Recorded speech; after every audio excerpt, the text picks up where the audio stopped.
Imong x look at 2. So, And then how do you treat the exponents when you multiply the constants? We can do the Base. simplify first the base daw. So, example, number na ng extra. So, na naman na kay makakuha na mag-value ani. At the same time, ganito. X squared times Y squared. X squared times y squared. Hindi pwede na. Ano lang siya daw? Bigay siya na. Okay. So that's it. Baka simplify lang ta pag nananay value ang x of y. Pero pwede pa mala siyang simple. X squared, Y squared. X, Y raised squared. Kana. Pwede na siya makombine. Pareha man sila o exponent. Okay, hindi. Sige daw. Sige daw. Okay. Ano kay power rule man ako. Hindi Tama na na. pwede. Hindi Hindi na. na siya all kidney. This fix. Mala siyang X squared, Y cubed. X squared Tara y siya, hindi cube. na siya pwede. Dili na na do. X squared, Y. X squared y. Right. Pero kung x squared, pareho sila. Bases. Kana x cube na siya. The same base to me. Tama. The same base, pwede ka mag-multiply. O add sa exponents, no? At least, may makingunan ng puta. So ganun na, ganun yung approach niya for nonlinear. You can estimate the curve and then transform and then report it this way. So ganyan siya ang kanyang function. That's nice. I also learned.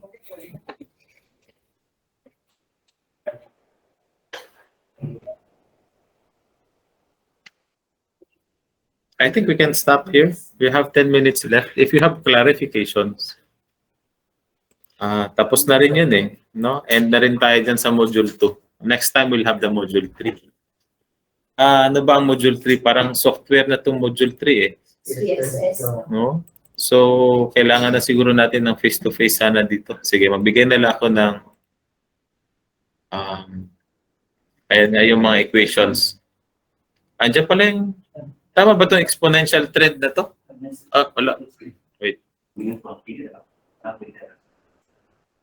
Tama. Tama, no? Okay. Ay, dapat dahil based on ang model. Anong 0.361? Coefficient yun siya sa Sa constant. Yeah. Dili sa multiply, no? Naman din na. Wala na ako na-remember na nagbutang na ikong equation daan. Pero ang iya na to, kung nasa error, di ba? Yes, error. Zero man na siya. Okay, so wala siya. So, try na. You know why E is equal to 0? 1. E equal to 0. E to the 0, 1. No, I mean, why Why? E is always almost equal to 0 or all the time 0?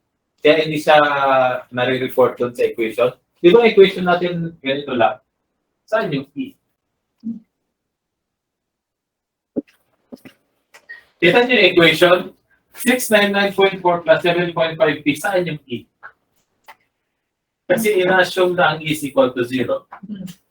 I-add mo yung mga errors nila. 0 yun. Why? Why is it 0? Kasi once na mag-estimate si regression ng line, once na mag-estimate yung regression ng line, itong mga distances na ito, these are actually the errors, right? When you sum them up, it will be equal to 0. This line is so fitted to the center of all the entries. Pag nasa center yan siya, nag-offset lang siya ng positive at saka ng negative. So automatic, the positive minus the amount of the negative right there or Almost. mag-1-0 siya. So this line is basically labeled as blue. Anyone? Jeff, linear bias estimation. Just linear and biased estimation. Let's see line. So, yun siya. That's why zero siya. Kaya hindi lumalabas yan. No, ang column del model, growth model. Ay, oo nga. Hindi ko nahanap yung growth. Baka ganyan din pareho. Ayan yung growth, no? Scores sa mga I think that's the growth already. Na-search naman ninyo yung growth. So, parang di included yan dun sa module. 3 na yan. 3 na. 3 na to. Hindi ko pa ba ito na-upload? Okay. So, logarithmic, you have your distributed log. Eh, meron pa lang ln din si beta sa 0. Automatic, yeah, right. Kasi ln na yung x mo eh. Ln na rin yung y mo. So, the estimated parameters are actually in ln form. So, ln beta sub 0 pa rin. Pagka hindi ito nag-ln, anong tawag natin dyan? Ganito. Isa lang ang may ln, ito hindi ln. Pwede rin, ito ang may ln, ito walang ln. This is distributed log. This one is semi-log. Semi-log form, distributed log form. Kaya meron kayong mga mababasa sa mga articles ito. Distributed log, semi-log. So, ang semi-log, yung isang side lang nakalag. Yung iba hindi nakalag. Alright? Yes. Yeah, so we'll start with this slide next meeting, data management for our entry to SPSS. Okay? Tama na muna siguro. Tama na muna. I actually wish to see you face to face when I do this because ano to siya eh. You look at this module, merong mga commands na. So I want to have it face to face. So I can So that means maybe next Saturday I'll just give you an assignment. I'm not going to start with this yet. So that your data gagamitin natin siya na i-apply natin siya with this procedure. Hanapin niyo yung data ninyo. Di ba may data na kayo? You extend your data. Kasi yung iba sa inyo nasa 10 lang eh. And finalize your problem. Katulad ng kay Kevin, it is area harvested. Look for a more meaningful variable to predict. So I'm not saying na hindi siya meaningful, baka sa inyo meaningful yung area harvested. But as a general rule, look for a variable that has meaning to you or your organization that you want to process, that you want to forecast. So at least 40 tayo, no? So 40. At least 40. The more, the merrier. Kung meron kayong 200, then use the 200 data entries. So please prepare for that. Pwede nyo hanapin yan next Saturday. And then after next Saturday, 2 Saturdays from now, we will do the workshop. So hindi na siya lecture. Workshop na siya. Around 13, second week of March. May midterm ba tayo? Tignan nyo daw yung course syllabus. Parang hindi ako nakapaglagay ng course syllabus. Meron? Course syllabus. Parang wala. Hindi ako nagmi-midterm talaga eh. So, Di ba? Alam nyo naman yun eh. Di ba? Kabalungan awak mo ko yung midterm.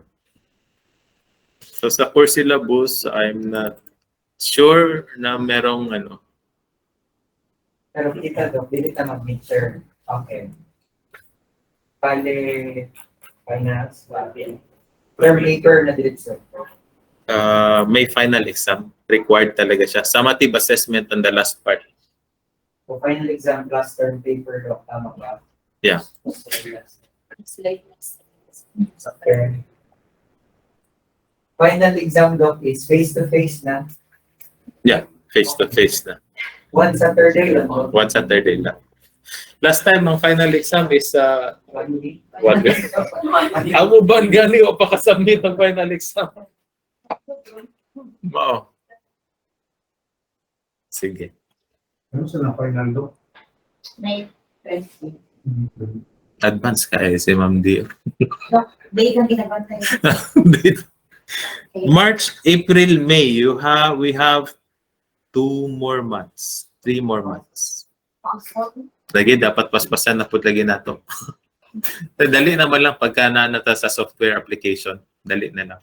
So actually, I have already given you the foundation for how to do the forecasting. So it's a matter of applying it and using the software.